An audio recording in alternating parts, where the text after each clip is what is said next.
Ketika punya cerita, benda mati bisa jadi hidup seketika, atau setidaknya diinginkan hidup oleh pemiliknya. Di dalamnya ada cerita, membuatnya punya nama, rumah, bahkan orang-orang yang menganggapnya ada. Ia bukan hanya sekedar benda mati, namun ia menjelma menjadi wujud yang hidup. Oke, perkenalkan, nama aku Nicholas Devi. Aku dari jurusan jurnalistik angkatan 2021 dan aku di Ultima Toys itu sebagai ketuanya Ultima Toys sekarang. Mereka adalah orang-orang yang percaya pada cerita-cerita tersebut, hingga memberi ruang untuk setiap cerita itu ada. Tiap keping menjadi sebuah memori yang berharga. Tiap keping bak pusaka yang erat-erat dijaga. Pas aku masuk Ultima Toys, waduh, aku sebenarnya juga agak takutnya biasanya kan komunitas-komunitas gitu kayak biasanya sangat mendorong untuk rasa kebersamaan gitu. Mungkin susah juga buat seseorang yang seperti aku sendiri yang kayak malu-maluan, introvert, nggak bisa selalu kasih impression yang bagus banget untuk pertama kalinya. Tapi untungnya selama aku masuk Ultima Toys, dari dulu pertama kali aku masuk sampai sekarang, kesannya itu santai banget, aku demen banget. Jadi di Ultima Toys aku bisa ketemu banyak banget individual punya kesenangannya masing-masing. Mungkin mainannya beda, tapi itu bukan hal yang bisa dibilang negatif, malah hal yang bisa yang seru buat berbagi-bagi tentang bercerita tentang kisah mereka masing-masing, apa yang mereka demen.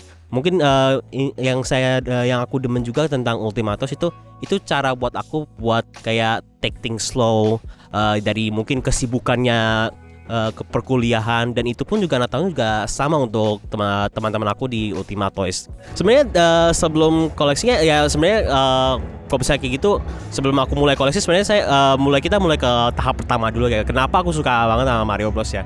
Mungkin bagi aku aja itu karakternya itu ya sangat bernuansa positif ya. Mungkin kita di dalam hidup kita banyak melalui tantangan yang mungkin kita bisa bikin down lah, bisa dibilang ya, bisa pikir pesimistik gitu. Tapi kita lihat attitude-nya si Mario Bros itu, orangnya suka ceria banget di mana-mana gitu. Mau ada tantangannya sebesar apa, dia masih tetap mau jalanin gitu.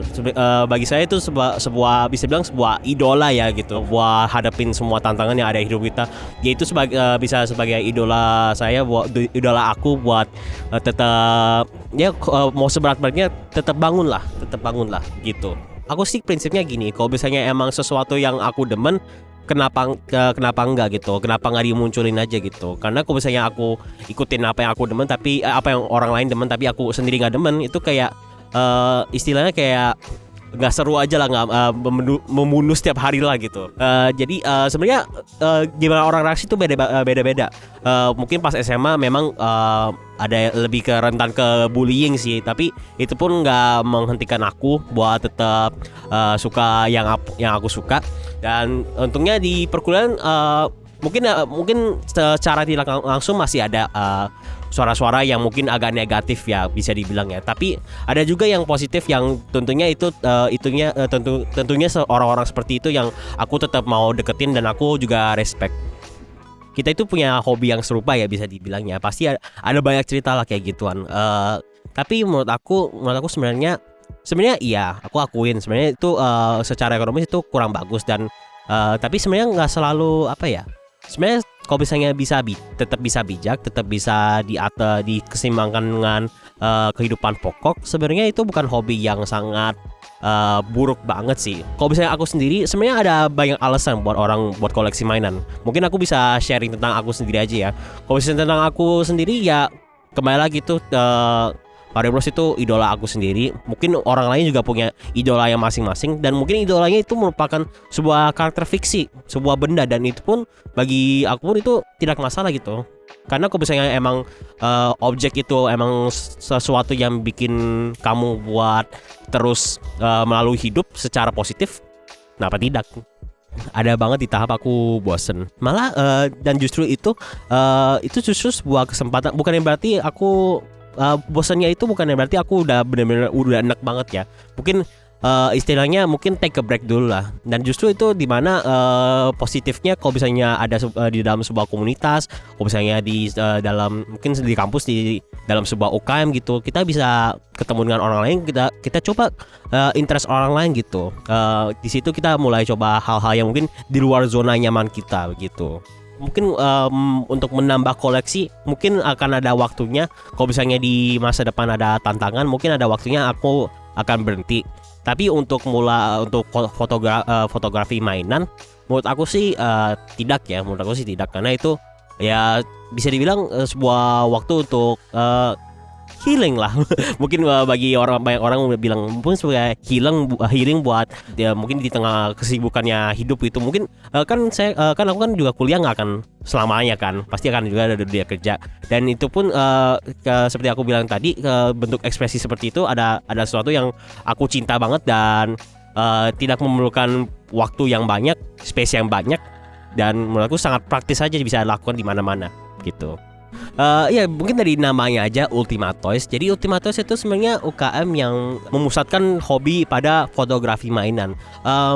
Jadi tentunya memang kita lebih sentralisasi di mainan ya, karena itu kan namanya juga Ultima Toys ya. Dan itu pun seperti aku bilang tadi, itu serunya di situ kita bisa lihat ketemu orang-orang yang pribadinya berbeda-beda. Mungkin sebelumnya bahkan di pas pertama kali masuk, aku agak terintimidasi jujur, karena kebanyakan dalam UKM ini yang biasanya muncul itu adalah mainan Gundam gitu. Tapi taunya dengan mainan aku yang berbeda, itu pun juga masih bisa jalan-jalan aja, masih bisa masuk aja. Kenapa kenapa tidak gitu. Sebenarnya kembali lagi sih, yang aku value di dalam Ultima Toys itu keberagaman. Dan sebenarnya juga yang aku juga sangat value di Ultima Toys itu sebenarnya hobi ini adalah sesuatu yang bisa dilakukan secara sendiri gitu. Dan itu pun juga berarti individu-individu seperti saya ya, seperti aku yang mungkin agak kurang bisa berbicara dengan orang lain, berkomunikasi dengan orang lain,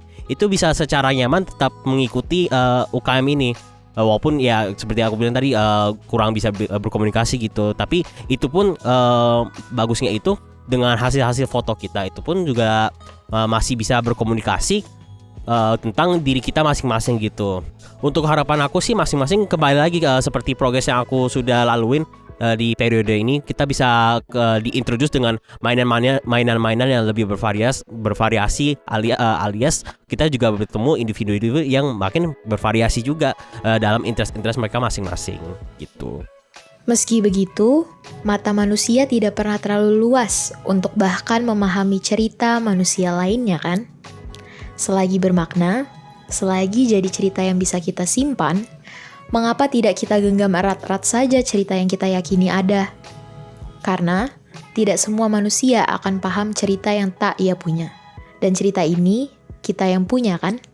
Mungkin satu pesan ini aja ya. Mungkin teman-teman yang juga tertarik untuk masuk Ultima Toys, tenang aja, mau mainannya segede apa, mau sekecil apa, mau kameranya secanggih apa, mau baik mungkin sesimpel HP ataupun secanggih DSLR, tenang aja teman-teman, silakan masuk aja ke Ultima Toys. Kita beraktivitas setiap hari Kamis, dan aku pun sebagai ketua juga menunggui kalian semua.